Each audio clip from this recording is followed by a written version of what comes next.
What's up, guys? In today's breakdown, we're going to talk about Portland's rather unique pick-and-roll defense and how it alters the kinds of shots teams are taking against the Blazers. It's going to be helpful to start by looking at how Portland covered the pick last season to illustrate the contrast in philosophy. Stotts had Portland bigs showing on what's called a hard hedge, or a hard help and cover. A hard hedge means having the roll defender face 90 degrees to the ball handler toward the sideline. The idea is to stop the ball handler from turning the corner on the pick and drive to the bucket. This was particularly difficult due to J.J. Hickson's deficiencies. As the final post player on this pick against the Timberwolves, he misses the help rotation entirely. And when he was guarding the roll man, he was often slow to recover, putting him out of position and allowing points down low. This year, Portland has changed their pick-and-roll strategy to what's called a soft ice. This means that guards are fighting over the top of screens while the big is playing the lane. Let's take a look at how it works. Here, Mo Williams is guarding Isaiah Thomas well above the three-point line. Jason Thompson comes out to set a pick well above the arc, but Williams fights over the top of the screen anyway.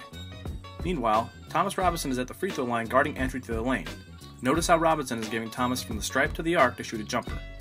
Thomas takes what the defense gives him, and both Portland defenders are able to put pressure on his shot. The Blazers are trying to do three things with this defense.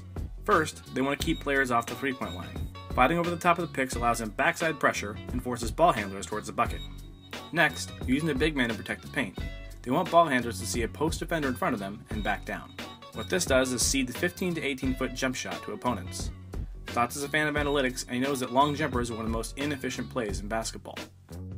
Perhaps the most interesting thing about Portland's ice pick and roll defense is their commitment and positioning. Let's take a look at a great defensive team like the Indiana Pacers for comparison. The Pacers employ the ice when the pick and roll involves their centers. The guard fights over the top of the screen while the big man sags the lane to force jumpers. However, on screens set above the arc, the Pacers will not always follow over the top of screens. Sometimes, they'll cut underneath. And when the pick play involves Indiana's power forward, many times it will hedge hard due to the mobility of their lineup. Portland, on the other hand, will always try to fight over the top of screens regardless of their position. And unlike the Pacers, the Blazers are utilizing ice pick defense regardless of whether their forwards or centers are involved in the play.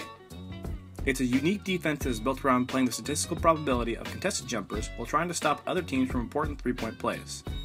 Look for Portland's ice pick defense the next time you watch a Blazer game, and thanks for watching this video breakdown.